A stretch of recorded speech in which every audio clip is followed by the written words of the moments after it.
প্রিয় দর্শক আসসালামু আলাইকুম।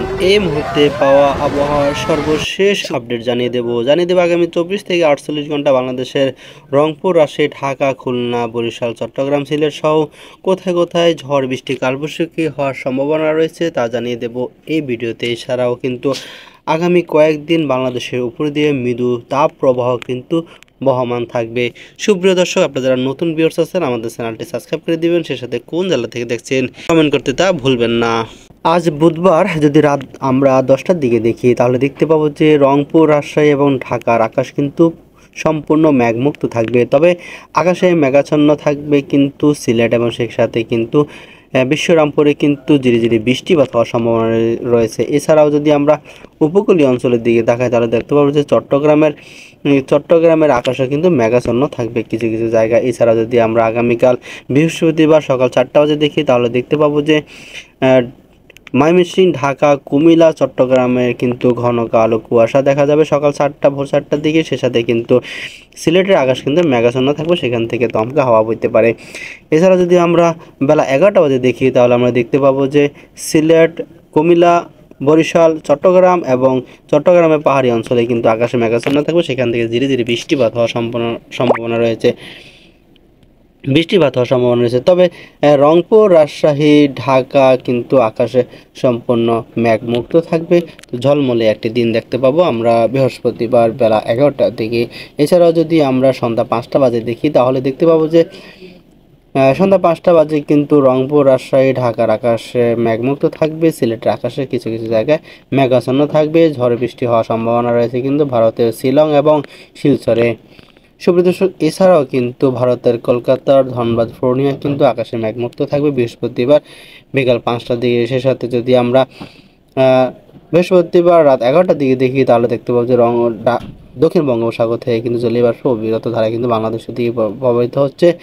এছাড়া কিন্তু আংশিক মেঘলা কিন্তু থাকবে চট্টগ্রামের আকাশ, তবে হালকা থেকে মাঝারি ধরনের দমকা হওয়ার সাথে ঝড় বৃষ্টির সম্ভাবনা রয়েছে কিন্তু সিলেটে বিভাগীয় শহর, সে সাথে কিন্তু বিশ্বরামপুর, চাতকবাজার, ফানারবাগ, নেত্রকোনা এবং বাগমারায় কিন্তু হালকা থেকে মাঝারি ধরনের দমকা হওয়ার সাথে বৃষ্টিপাত হওয়ার সম্ভাবনা আছে। সুপ্রিয় দর্শক, যদি আমরা শুক্রবার সকাল 6টা বাজে দেখি তাহলে দেখতে পাবো যে রংপুর এবং রাজশাহী এবং সে সাথে কিন্তু ঢাকায় কিন্তু সকাল 6টা বাজে কিন্তু আকাশে পুরোপুরি ঘন কালো কুয়াশা আচ্ছন্ন থাকবে। সে সাথে কিন্তু সিলেটের আকাশ মেঘাচ্ছন্ন থাকবে, কুমিল্লার আকাশে কিন্তু মেঘাচ্ছন্ন থাকবে। কুমিল্লা হয় কিন্তু শাহবাগ, ফটিকছড়ি এবং খাগড়াছড়ির আকাশ মেঘাচ্ছন্ন থাকবে, সেখান থেকে কিন্তু দমকা হাওয়া বইতে পারে। তবে ভারী বৃষ্টিপাত হওয়ার সম্ভাবনা রয়েছে কিন্তু বেলা বাড়ার সাথে সাথে কুমিল্লা, বরিশাল, চট্টগ্রাম, কলাপাড়া, এর সাথে কিন্তু সিলেট, বিশ্বরামপুর, মাদানমণি বাজার, ছাতক, বড়লেখা, জকিগঞ্জে কিন্তু হালকা থেকে মাঝারি ধরনের দমকা হওয়ার সাথে কিন্তু বৃষ্টিপাত হওয়ার সম্ভাবনা রয়েছে। এছাড়া যদি আমরা শনিবার যদি সকাল 10টা বাজে তাকাই তাহলে আমরা দেখতে পারবো যে বাংলাদেশের আবহাওয়া কিন্তু পরিবর্তন হতে শুরু করেছে, অর্থাৎ আবার কিন্তু বৃষ্টিপাতের একটি আশঙ্কা দেখা যাচ্ছে। সে সাথে কিন্তু রংপুর, ময়মনসিংহ, ঢাকা, কুমিল্লা, সিলেট এবং বরিশাল, চট্টগ্রাম, কলাপাড়া থেকে শুরু করে উপকূলীয় অঞ্চল মহেশখালী, টেকনাফে কিন্তু আকাশে মেঘাচ্ছন্ন থাকবে, তবে মেঘমুক্ত দেখা যাবে কিন্তু রাজশাহী এবং কলকাতা, ধানবাদ, পূর্ণিয়ার কিছু কিছু জায়গায়। সুপ্রিয় দর্শক, এখন আমরা এক নজরে দেখে নেব আগামী কয়েকদিনে বাংলাদেশের তাপমাত্রায় কিন্তু অনেক বেশি পরিবর্তন হবে। আমরা যদি বৃহস্পতিবার 24 তারিখ যদি আমরা সকাল 10টা বাজে দেখতে পাবো যে রংপুরে 34 এবং রাজশাহীতে কিন্তু সর্বোচ্চ 40 ডিগ্রি সেলসিয়াস তাপমাত্রা উঠে যাবে।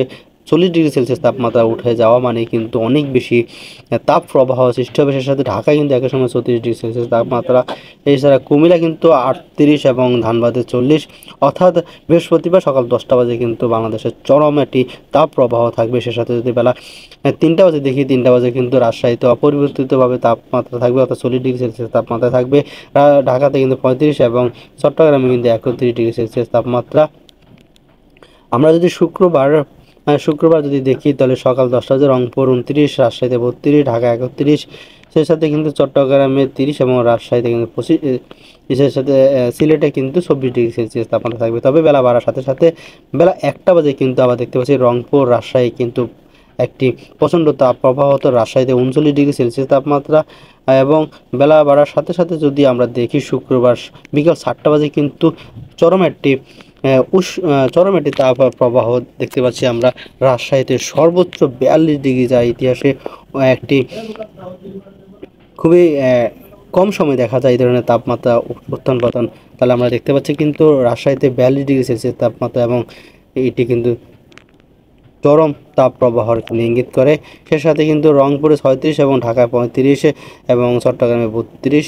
সুপ্রিয় দর্শক, আমরা যদি শুক্রবার অর্থাৎ শনিবার যদি আমরা দেখি, শনিবার যদি আমরা আবার বেলা 2টা বাজে দেখি, তাহলে দেখতে পাবো যে রংপুরে 36, রাজশাহীতে 38, ঢাকায় 35 এবং কলকাতায় 37, ধানবাদে 42, পূর্ণিয়া 35, সে সাথে বাংলাদেশের চট্টগ্রামে 32 ডিগ্রি সেলসিয়াস তাপমাত্রা পর্যন্ত উঠে যেতে পারে। বেলা বাড়ার সাথে সাথে কিন্তু তাপমাত্রা কিন্তু ওঠানামা করবে। তবে এই সময়টা আপনারা যারা বাইরে থাকবেন অবশ্যই সতর্কতা অবলম্বন করবেন, ছাতা নিয়ে বের হবেন। ভালো থাকবেন, সুস্থ থাকবেন, আল্লাহ হাফেজ।